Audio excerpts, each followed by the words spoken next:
Meni je totalno všeč, ko nekdo naredi domiselni izdelek. Naprimer, zobno ščetko. A si predstavljate, da bi si mogli svoje zobe umivati s čim drugim? Naprimer, z gobico za pomivanje posode in to s hrapavim delom. Se vem, pri avtomobilih to vedno ni najlažje. Se pa da, kar dokazujejo pri Škodi s svojimi rešitvami Simply Clever in v marsičem tudi ta novi Ford Explorer. Če vprašate mene, že samo obliko, ker je simpatična, z odrezanimi linijami, z mogočno masko in ogromnimi platišči. In ob vsem tem se mi zdi celo eleganten. V mraku, ko pridejo do izraza lepe luči in velika platišča, je kar na stopaški. Pri električnih avtomobilih večinoma poudarjamo doseg in polnilne zmogljivosti, kot da druga sploh ni pomembno. Pa imajo nekatere res zanimive in drugačne rešitve kot klasični avtomobili. Se mi včasih zdi kar škoda, da proizvajalci ne znajo dodobra izrabiti drugačne arhitekture. No, Explorer pa ima nekaj kar kul rešitev.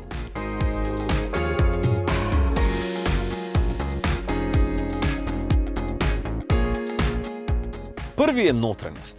Zaslon je enormen, kar 37 cm ima in všeč mi je, da ne štrli ven iz armaturne plošče. Pa da je pomičen. Evo, če naredim takole, lahko spreminjam njegov kot. Kar niti ni pomembno zato, da potem nanj lažje in lepše vidim, ker je res svetel, pač pa zato, ker se takole razkrije skriti predal za zaslonom. Evo, če morate iti ven iz avta in nekaj skritne, lahko naredite tako, odložite stvar, potem pa zaprete in skrijete in noben ne bo vedel, da ste nekaj pustili noter v avtu. Razen zdaj potencialni tatovi, ki sem vam povedal, kje ima Explorer skriti predal, in kje bom jaz večinoma pozabljal zadeve.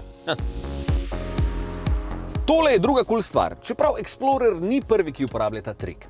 Soundbar, ne vem, kako bi to prevedel v slovenščino, črtica zvočnikov. Dobesedno je zvočna črtica, ampak to mi ni všeč. Pač podolgovat zvočnik. Itak vsi veste, kaj je soundbar. Velika večina med vami ga ima tudi pod televizijo in če ste si nanudili malo boljšega, veste, da takšen sistem lahko parira tudi ločenim zvočnim sistemom. Ta je tukaj centralni zvočnik, pa mu pomagajo potem še 4 visokotonci, torej tweeterji, pa 4 srednjetonci in en woofer oziroma nizkotonec. Da ne kompliciram, skupno je 10 zvočnikov, skupna moč je 480 W in mogoče zato nima manjše porabe, zato ko skozi nabijam sistem do konca in pač nuca 480 W oziroma pol kilovata. Malenkost. Ker sprednji kolesi poganja sprednji elektromotor, zadnji pa zadnji elektromotor, tu vmes ni pogonske gredi in je res veliko prostora. Zato je tu 17-litrski predal, ki sprejme kar nekaj 1,5 litrskih plastenk ali pa celo 15-palčni laptop. In evo, to je že ena od posebnosti električnih avtov, da je tu res veliko prostora in pri Explorerju so ga res dobro izkoristili.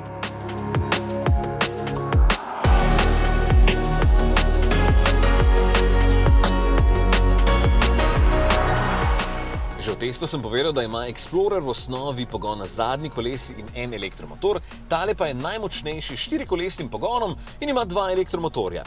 Skupno je sistemske moči za 250 kW, kar je 340 konjičkov, pospeški do 100 pa skoraj dirkaški, 5,3 sekunde. Seveda takšna moč zahteva tudi nekaj več energije, ampak se mi zdi poraba sprejemljiva z 20 do 22 kWh na 100 prevoženih kilometrov. Tudi zato, ker se baterija z neto 79 kWh polni precej učinkovito in kar nekaj časa z več kot 180 kW.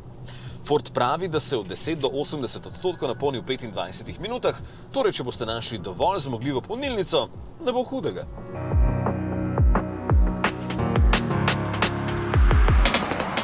Saj veste, kako je. Človek se lepote hitro navadi, tudi naveliča, potem pa bolj ceni, da zna pospravljati, kuhati. Druga tema, no, mislim, hotel sem reči, da je pomembna uporabnost avtomobila in enostavnost vsakodnevne uporabe, če pa se dobro pelje, pa lahko zmaga, ne? Explorer ni odkril nič novega, pa se mi vseeno zdi pravo odkritje med poplavo električnih avtomobilov.